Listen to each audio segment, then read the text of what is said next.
B grade ప్రభుత్వం ton మద్దతు ధర వచ్చేసి 38 లక్షలు, సి గ్రేడ్ టన్ను ప్రభుత్వం మద్దతు ధర వచ్చేసి 21 లక్ష. అయితే ఏ రైతైనా కూడా మనకు క్వాలిటీ పంట పండించాలని చూస్తాడు, ఎందుకంటే రేట్ ఎక్కువ ఉంటుంది కాబట్టి. అయితే మనకు ఈ చెట్లలో ఏంటంటే మనకు క్వాలిటీస్ అనేది కాల పరిమితిని బట్టి వస్తాయి సార్. మనకు ఒక మొక్కని దాదాపు మనం 30 సంవత్సరాలు పైబడి పెంచితే అప్పుడు ఏ గ్రేడ్ క్వాలిటీ వస్తుంది సార్. బి గ్రేడ్ క్వాలిటీ రావాలంటే 20 years 10 లోపల పెంచుకుంటే డి గ్రేడ్ వచ్చింది. ఇంకా మనం ఇంకా పంచలేం, మనం 15 ఏళ్ళకే పెంచుకుంటాం, 15 ఏళ్ళకే పెంచుకుంటామంటే సి గ్రేడ్ క్వాలిటీ వస్తుంది. 30 సంవత్సరాలు 40 సంవత్సరాలు అనేది ఇన్వెస్ట్ చేసిన పర్సన్ కానీ మెయింటైన్ చేయడం కానీ సాధ్యం సార్, అసంభవం అది. సో మనం 10-15 ఏళ్ళకి ఎక్కడ ఇన్వెస్ట్ చేసినా, బ్యాంకులో కానీ మ్యూచువల్ ఫండ్స్లో కానీ ఎక్కడ ఇన్వెస్ట్ చేసినా 10 to 15 years టైం పీరియడ్ ఉండదు. సో దాని బేసికల్గా మనము సి గ్రేడ్ అనేది 10 years పెంచుతాం సార్. మనం 10 to 15 yearsలో ఈ చెట్టు అనేది సి గ్రేడ్ పుష్కలంగా వస్తుంది మనకు. దాదాపు వ్యవసాయ నిపుణులు, అగ్రికల్చర్ డెవలప్మెంట్ ఆఫీసర్స్ చెప్పేటువంటి మాట ఏంటంటే, సార్ మీరు కనుక 15 సంవత్సరాలు పెంచుకున్నట్లయితే మీరు సి గ్రేడ్ క్రాప్ని దాదాపు మీకు 800 kgs హార్ట్వుడ్ వస్తుంది సార్ అని చెప్తారు. మనకు టన్ను 21 లక్షలు అంటే ఇంచుమించు టన్ను వస్తుంది అని చెప్తున్నారు. మనము 300 నుంచి 500 kgs వేసుకున్నా, యావరేజ్గా 100 kgs వేసుకున్నాం సార్. మనము కంపెనీ చెప్పేది యావరేజ్గా 100 kgs. ఒక చెట్టు 100 kgs అంటే ఎకరంలో 420 మొక్కలు వస్తాయి. 20 మొక్కలు డ్యామేజ్ కింద తీసేసుకున్నా 400 మొక్కలు వేసుకుంటే కూడా ఒక్కొక్క మొక్క 100 kgs అంటే 40 టన్నులు వస్తుంది ఎకరం మీద. 40 టన్నులకు ఒక్కో టన్నుకు 21 లక్ష, 20 లక్షలకు వేసుకున్నా కూడా 1 లక్ష తీసేసి 4 2 8 కోట్ల ఆదాయం ఎకరం మీద వస్తుంది సార్. అయితే మనం 12 సంవత్సరాల క్రితం ఏదైతే రాసుకుంటాం మ్యూచువల్ అగ్రిమెంట్లో 8 కోట్లలో 4 కోట్ల షేర్ కంపెనీకి వెళ్ళిపోతుంది, 4 కోట్ల షేర్ కస్టమర్కి రావడం జరుగుతుంది సార్.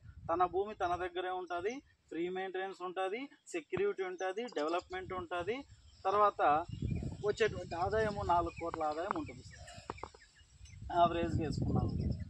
సో ఈ మొక్కకు ఉన్నటువంటి స్వభావం ఏంటంటే 12 సంవత్సరాలకి అయిపోతుంది సార్. మన తర్వాత పరిస్థితి ఏంటంటే అప్పటికి ల్యాండ్ అప్రిషియేషన్స్ ఉంటుంది, ల్యాండ్ అమ్ముకోవచ్చు, ప్రాపర్టీ తనకు ఆల్రెడీ తెలిసి వచ్చాయంటే. కానీ ఈ మొక్కకున్న స్వభావం ఏంటంటే సార్ బై క్రాప్స్ ఇవ్వడం జరుగుతుంది సార్. ఈ చెట్టు ఎలాగంటే ఆఫ్టర్ 12 years తర్వాత మనం ఒక అడుగు గ్యాప్ ఇచ్చేసి చెట్టు మొత్తం కట్ చేస్తాం సార్. కింద వేర్లు మొత్తం లాగే ఉంటుంది, దానికి మళ్ళీ రీవాటర్ సప్లై చేస్తాం ఇలాగ డ్రిప్స్ కనెక్షన్ ఇచ్చిన తర్వాత మళ్ళీ బ్రాంచెస్ చిగురు రావడం జరుగుతుంది.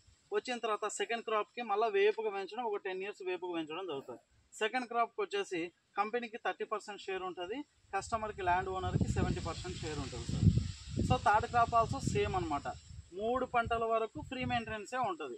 వచ్చిన తర్వాత మాత్రమే రిటర్న్స్ తీసుకుంటారు మేడం. సో ఈ వచ్చినటువంటి థర్డ్ క్రాప్లో ఏదైతే ఉంటుందో సార్, వేర్లు ఉంటాయి కదా, 30 సంవత్సరాల వేర్లు ఉంటాయి కదా సార్, ఆ వేర్లలో కూడా ఎర్రచందనం దుంగ అనేది హార్ట్వుడ్ అనేది వస్తుంది సార్, ఖచ్చితంగా వస్తుంది. మనకు అప్పుడు దాదాపు 36 సంవత్సరాలు ఉంటుంది కదా సార్, అప్పుడు అది ఏ గ్రేడ్ క్వాలిటీలో కంటెంట్ అనేది ఆయిల్ కంటెంట్ ఎక్కువ ఉంటుంది సార్. ఏ గ్రేడ్లోన మామూలుగా 1 టన్ను ఎర్రచందనం దుంగకి 1 లీటర్ ఆయిల్ వస్తుంది సార్. ఆ ఆయిల్ ఏంటికి ఉపయోగిస్తారంటే మామూలుగా అణువిద్యుత్ కేంద్రాల్లో రేడియేషన్ తగ్గించడానికి కూలెంట్ ఆయిల్గా కేవలం ఎర్రచందనం ఆయిల్ మాత్రమే ఉపయోగిస్తారు అన్నమాట. దాని ధర వచ్చేసి లీటర్ ధర వచ్చేసి 2,50,00,000 రూపాయలు సార్ అక్షరాల మన నెట్లు చూసుకుంటాం. సో మనకు థర్డ్ క్రాప్ అప్పుడు మల్టిపుల్ ఇన్కమ్ సార్. అది చెట్టు మీద వచ్చింది, మనకు వేర్లలో కూడా వచ్చింది. వేర్లతో సహా పెక్కలు ఇచ్చేసి ఇవ్వడం, ల్యాండ్ ఇవ్వడం అనేది జరుగుతుంది. సో మనకు అదే రిపీటెడ్ కంటిన్యూ క్రాప్ చేయాలంటే మళ్ళీ ప్లాంటేషన్ చేసుకోవచ్చు. సో కంపెనీకి ఉన్నటువంటి బెనిఫిట్ ఏంటంటే సార్, ఇక్కడ మనము ఏదైతే ఎర్రచందనం మొక్కలు ఉంటాయో మనం ప్లాంటేషన్ చేయడానికి 3 feet రావాలి సార్. సో మనకు ఎర్రచందనం విత్తనాలు ఉంటాయి, స్టేషనల్ ఫారెస్ట్ నుంచి విత్తనాలు తెచ్చుకొని మనమే ఓన్ నర్సరీ హార్టికల్చర్ డిపార్ట్మెంట్ పర్యవేక్షణలో అన్నమయ్య జిల్లాలో 3 లక్షల మొక్కలు నాటుతున్నాం సార్. మనకు ఆ విత్తనం మొలకెత్తేసి మనకు మొక్క నాటడానికి రావాలంటే దాదాపు 1.5 years పడుతుంది మేడం అది. సో మనం బయట ఎక్కడ కూడా నాసిరకపు చెట్లు అనేది ఎగ్జాంపుల్గా మేడం, ఇప్పుడు మన ఒక వెంచర్ వచ్చేసి 100 ఎకరాలు ఉంటుంది. ఎకరాకి ఒక 10 చెట్లు 5 చెట్లు డ్యామేజ్ అయినా 100 ఎకరాల మీద ఎన్ని చెట్లు డ్యామేజ్ అవుతాయి సార్? ఇప్పుడు నాకు రాత్రికి నాకు 2-3 రోజుల్లో కావాలంటే మొక్కలు ఇవ్వగలుగుతారు ఎవరైనా కూడా? ఇవ్వలేరు. వాడు ఇచ్చి రేట్ ఎంత తీసుకున్నా కూడా నాకు మంచి క్వాలిటీ ఆఫ్ ప్లాంట్స్ అయితే ఇవ్వలేడు. సో మనం ఎక్కడ కూడా బయట నుంచి ఎక్కడ కూడా ప్లాంటేషన్ తెచ్చుకోవట్లేదు. ఒరిజినల్గా క్వాలిటీ ఉన్నటువంటి స్టేషనల్ ఫారెస్ట్ నుంచి విత్తనాలు తీసుకొని మనమే నర్సరీ పెంచి అక్కడ నుంచే మనకు సైట్కి ప్లాంటేషన్కి వచ్చేస్తాయి అన్నమాట. సో